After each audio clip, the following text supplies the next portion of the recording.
Shalom Aleichem. This segment of Kashrus Anytime is brought to you by Rabbi Yehuda Shane, the administrator of Kashrus Anytime, which is a division of the Kosher Consumers Union, a 501c3 organization. We now will address some issues that a Mashgiach and somebody that goes to a hotel for Shabbos should be aware of when they go there. Shabbos. Items from the commissary or the bakery should have a numbering system on the side panel of the box, not on the top, because as boxes are piled one on top of the other one, you can't read what it is. Every meal has its own number, starting with hospitality as number one. Usually, I'm going to address it as when they come there for Shabbos, Yom or Yont or whatever else it is, and eventually it just goes into a few days Yom Tov or whatever else it is. Hospitality, you have number one on there, so basically you're going to have milchtig items, etc., etc., and you're not going to be putting in there the items that you need for the Viennese or something else like it. Friday night meal, you put on the boxes or on anything that the kitchen is going to use number two, because sometimes kitchen personnel came from the commissary, they're not sure if this gravy is supposed to be, or this item is supposed to be for this meal, or it's for a meal tomorrow night, or it's for the Shabbos by day meal. They're not sure what it is. But if it has a number, you could usually figure out what items go for this meal and what items go for the other one. So it's very, very important for the commissary to have everything has a number, and from the bakery, the same thing. Then you have, if the Friday night meal, you usually have, in many places, they'll have a Viennese table, which they'll number 3. The tea room will be number 4, because you make sure that in the tea room and the Viennese, you can't have any danishes or mini pastries that are milchiks, etc., etc. They may look the same to other things. Then coffee and breakfast for Shabbos morning, you'll have as number 5.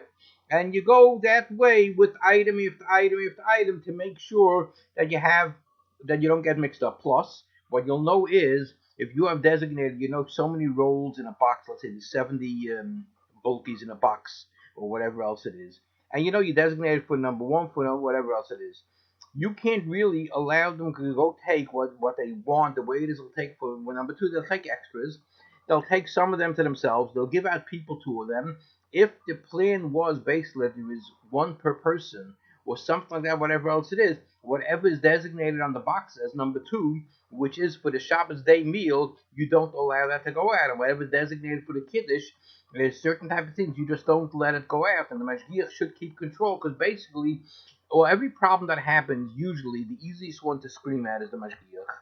And the Mashgiach gets very flustered and everything else, because everybody, the waiters will attack him, the kitchen help, the chef, the caterer, everybody always goes after the Mashgiach. You have to be able to keep yourself calm, cool, and collected, but be very firm and know what it is, and you ask that you want to have things numbered so you don't have no problem, because then what happens to catastrophe is that they realize that the milchtige danishes went out by the Viennese table, and they blamed the Mashgiach. Why should they blame the Mashgiach?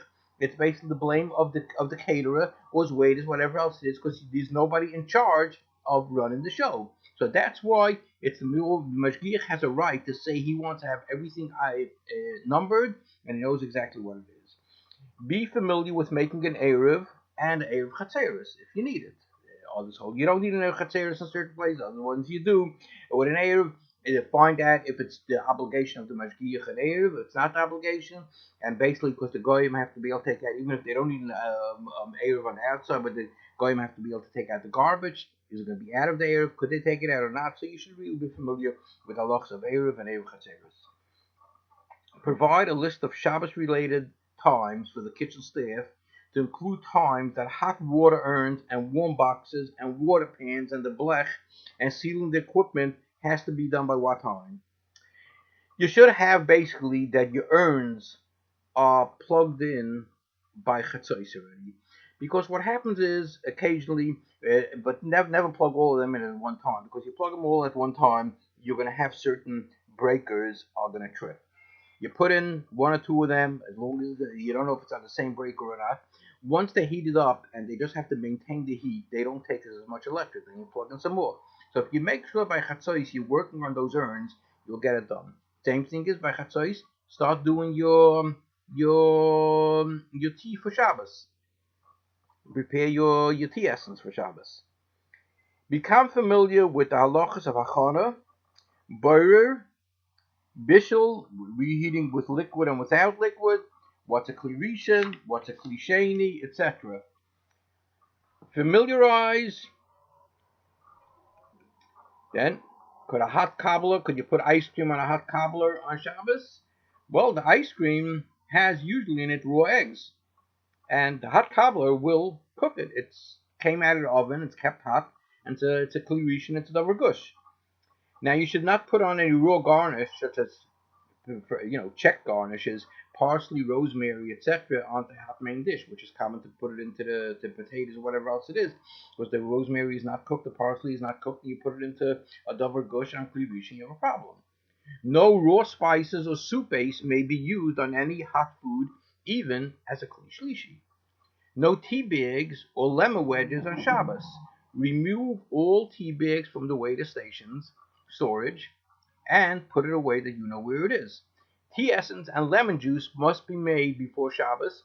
Only instant tea and instant coffee to be used on Shabbos. Remove all tea bags and the covers from the lids for the coffee and teacups must be opened up before Shabbos. You can't have the guests that they open it up on Shabbos. It's also everything must be on the blech at least a half hour before Shabbos. Water pans should be in the warmers and they should be checked that they're full an hour before Shabbos because all these things takes a lot of time to make sure everything is done. No cooking or heating food on Shabbos unless with the prescribed methods that was approved by the Shabbos Mashgiach. And guests should check with them to find out how they do it. Do they leave soup on the fire? Do they leave it in the steam kettle overnight, etc., etc.? And if they do leave it in the steam kettle, is it sealed or is the kitchen sealed so you don't have a problem of bushin and salam? The sugar substitute pack should be open before Shabbos. You should not use sweet and low, as it has in there a wine derivative, which is a problem.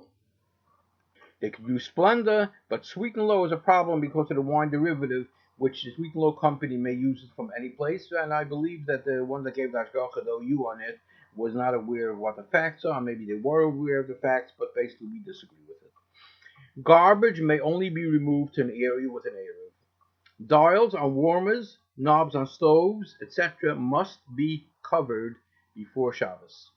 Convection ovens are to be used only for Friday night, not Shabbos day, because what's going to happen is, as he opens up the oven, the fan goes off, unless there was a bypass that was put on. So discuss this with the Rav Machshir, how he deals with it. If you have a clear broth soup, there's no shaila of hagasa, and they could, if they have the people are eating at different times, they could leave it on the fire and take a pot of soup off the fire. They can't spill it back into the pot, but they could take it off even if it's on the fire if it's a clear broth.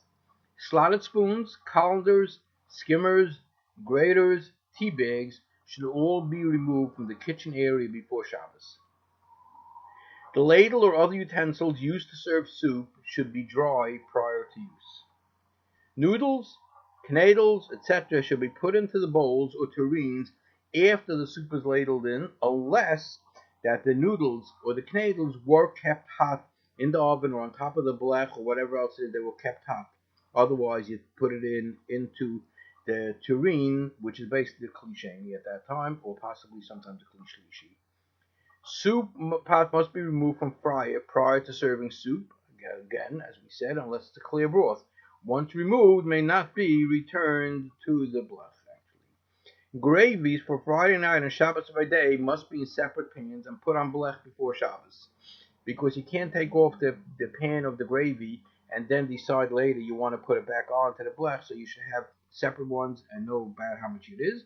And it always pays to have an extra GI pot covered on the stove just in case you need extra hot water for Shabbos, because usually, especially in the winter, with long Friday nights, they run out of hot water. So if you have a GI pot, which is usually fleshik, sometimes it's a parava pot, you have it on the stove, and instead of them using the urns for Friday night in the tea room or in the dining room, you basically take it from the GI pot that's on the stove, so you'll have enough hot water for Shabbos morning for coffee, tea, and etc., etc. Vegetable checking has to be done before Shabbos. Checking is not permitted on Shabbos. There are vegetables, basically greens and microgreens, that must be detached before Shabbos from its growing medium. And if it was not detached, you can't detach it on Shabbos. Vegetables may not be chopped finely on Shabbos. Question is, what is finely? We've determined that chopping finely is less than an eighth of an inch. No slicing or grinding machines or mixers to be used on Shabbos, and no pastry bags should be used on Shabbos. Packaging of plasticware and plastic goods should preferably be opened before Shabbos. Tuna and egg salad preferably should be prepared before Shabbos, but there is basically enough ways of being able to do it on Shabbos if it wasn't really done, or they feel that it's not going to hold up its consistency and the taste, etc., etc. Hot water urns should be filled and boiled at least 3 hours before Shabbos, and the auto feeds for the hotel urns should be shut off before Shabbos and should be sealed. Only dry, fully cooked foods, such as kugels, meat, dry chicken, may be warmed on Shabbos. Any visible congealed liquid should be removed and be placed in a dry pan and warmed in one of the following methods: either placed on the shelf above the stove, or a GI pot covered with sheet pans. Dry food may be placed on top of the sheet pans. Hachana is not permitted for after Shabbos or second day Yom Tov, and all daikon bottoms must be cut off. There is the Starcade does allow them to take meat, prime rib, out of the refrigerator Shabbos morning, which was put on Friday night. It was only put in before Shabbos. It was only partially cooked, wasn't even cooked machab on their side. They allowed the guy to put it in for Shabbos to be able to give the people hot prime rib on Shabbos, which basically most poskim hold that it's osir. Question if it's a deraisa. If a guy put it in, it may not be a deraisa, it's not a bonnet, but still the people in the real not allowed to eat it. So if you know that they're doing that, you know it's a problem. There is other places where they go, they take out the soup, which they don't want the soup to turn brown, and these people that want to have some chicken soup Shabbos morning, so they'll take it out of the refrigerator nice and early in the morning before anybody sees, and they put it onto the stove. They have the guy put it onto the stove, which is also awesome. So you might as well check and find out exactly what they're doing over there with those things. Insurance regulations and hashgacha should not allow guests, friends, or anybody in the kitchen area. Guests may not have access to the kitchen or storeroom or refrigerators or freezers. Baby bottles should not be kept on fleshika table and dining room.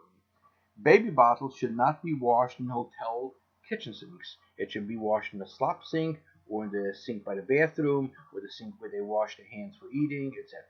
This is really very, very short for Shabbos things, but basically people should walk into the kitchen, or at least they'll be a little bit familiar with what it is, and if they see, not walk into the kitchen, you can't go into the kitchen, but you look by the door and you ask for something, and you see exactly what the system is. If the Mashgiach really has a handle on it, if he knows what's going on, or he has to ask everything to go, etc., etc. You know, the famous one is, ask the Mashgiach which margarine they use, and he's going to tell you 1 second, he's got to find out. Johnny, which margarine are we using? Yeah, you know you got a problem then.